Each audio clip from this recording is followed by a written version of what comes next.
In this video, we ride into the blood-soaked heart of the Wild West, but not the one Hollywood wanted you to see. These aren't your daddy's cowboy movies. We're talking scalping, sadism, cannibalism, banned, buried, and blacklisted. Brace yourself. Here are 10 shockingly graphic westerns you weren't supposed to see. Django Kill, 1967. He digs himself out of a shallow grave, covered in blood and betrayal. Django Kill 1967 is not just a western. It's a fever dream dipped in madness. After being double-crossed by his own gang, Django stumbles into a town where humanity has decayed. Here, greed rules, violence is spectacle, and gold literally bleeds from the dead. As Django seeks revenge, the film plunges into scenes so twisted, even seasoned horror fans might flinch. Villagers dig bullets out of corpses to reclaim the gold. Prisoners are tortured in cages like animals. A boy is shot in front of his father. And that's just scratching the surface. Director Giulio Questi uses surrealism, cruelty, and psychological terror to strip away the cowboy myth. This isn't a fight between good and evil. It's a descent into chaos, where no one is innocent. Too graphic for its time, Django Kill was butchered by censors and nearly buried in obscurity. But today it stands as a haunting relic, a western that dared to look into hell and came back grinning. Cutthroats Nine, 1970s. There's cold, and then there's Cutthroats Nine Cold, set against a brutal snow-covered wilderness.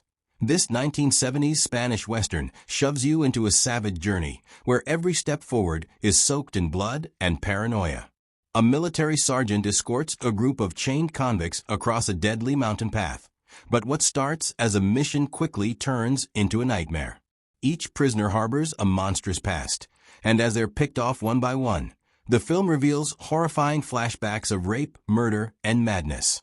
The violence isn't stylized, it's raw, grimy, and stomach-churning. The movie's most disturbing twist? One of the prisoners may have destroyed the sergeant's family, and he doesn't even know it.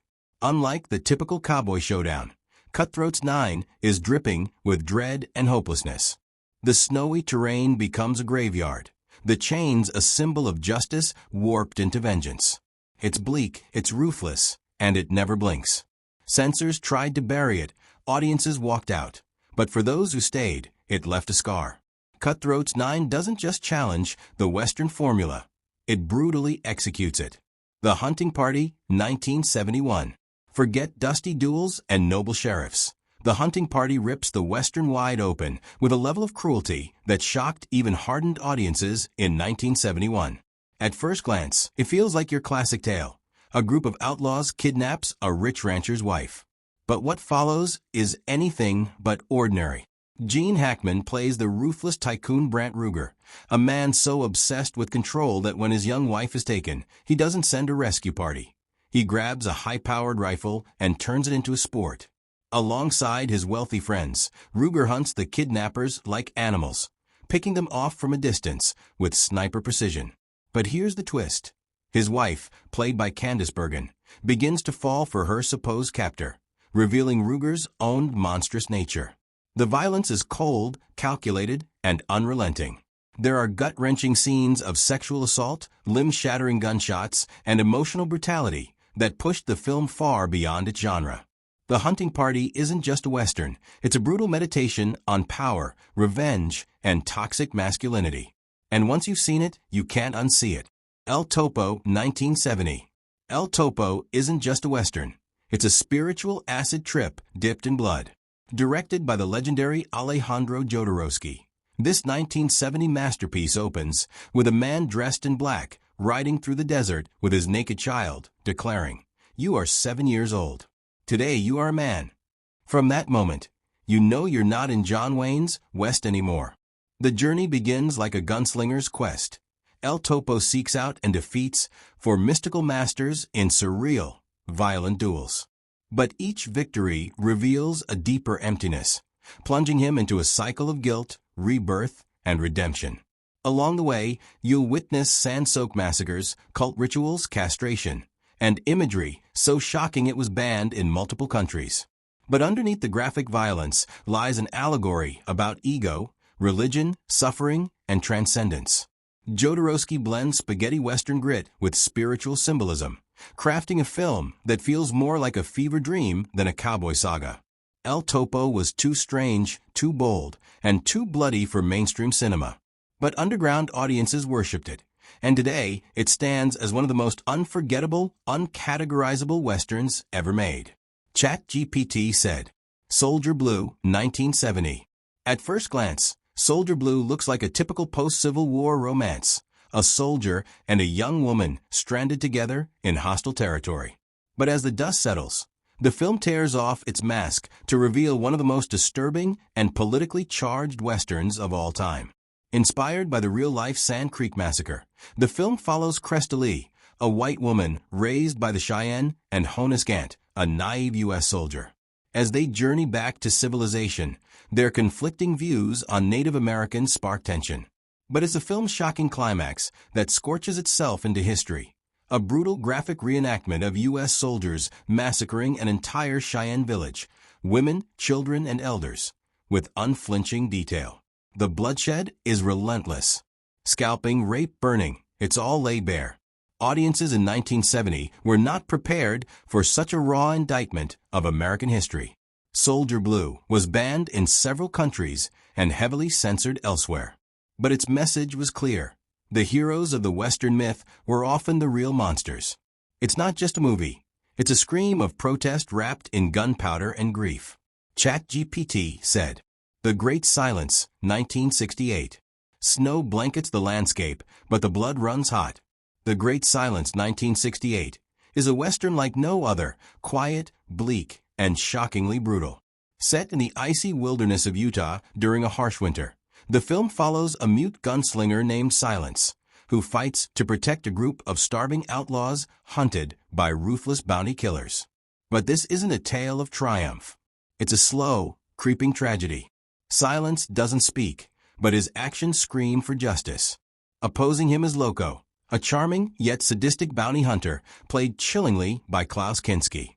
As the film unfolds, morality crumbles. The law is corrupt, the innocent are butchered, and hope becomes a ghost in the snow. And then the ending. Without spoiling it, let's just say it flipped the entire Western genre on its head. Audiences expecting a heroic showdown were left stunned, disturbed, and heartbroken.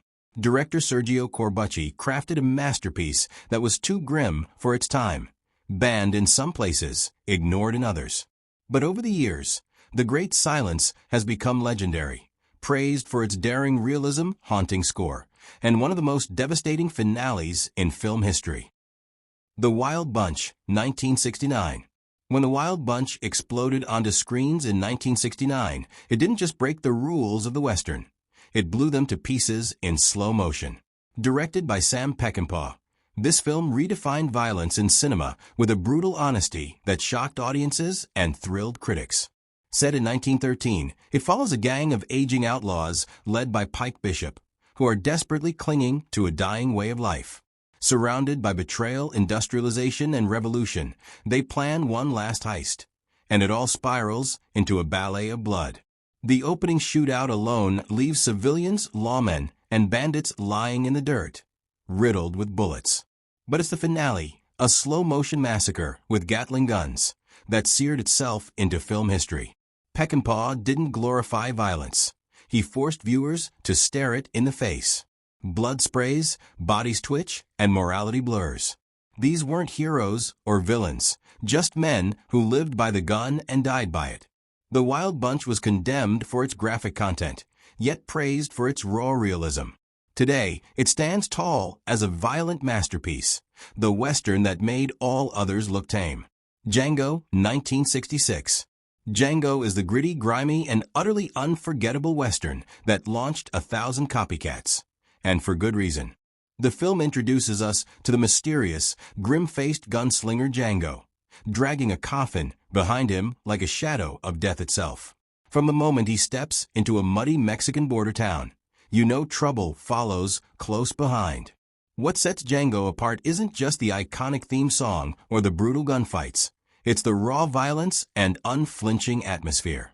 This is a world where betrayal's common, bullets fly fast, and the line between justice and revenge blurs. Django is a man haunted by his past, and his coffin isn't just a prop. It hides his ultimate weapon, a loaded machine gun ready to unleash chaos. The film shocked 1960s audiences with graphic shootouts, scenes of torture, and a moral darkness rarely seen in westerns before. Django isn't a hero in the classic sense. He's an avenger, an anti-hero whose presence means death for those who cross him. This cult classic changed the face of the spaghetti western forever, paving the way for more violent, complex, and unforgettable tales from the Old West. A Man Called Horse, 1970. In A Man Called Horse, the Old West's romantic glow is shattered by a brutal tale of survival and transformation. Richard Harris stars as an English aristocrat kidnapped by the Sioux tribe, forced to endure their harsh, unforgiving world, and ultimately to embrace it. The film doesn't shy away from graphic realism. The famous scalping scene and the intense, ritualistic sun dance ceremony are depicted with unsettling honesty, showing the physical and spiritual trials Harris's character must face to earn respect and freedom. These scenes shocked 1970 audiences with their raw power and unflinching portrayal of Native American culture, stripped of Hollywood glamour. Beyond the violence, A Man Called Horse explores themes of identity, captivity, and cultural collision. It asks, what does it truly mean to belong? As Harris's character sheds his old life, the film challenges viewers to rethink what civilization really is. This controversial Western was praised and criticized alike, but it remains a landmark for its brutal honesty and complex portrayal of the American frontier's darker side.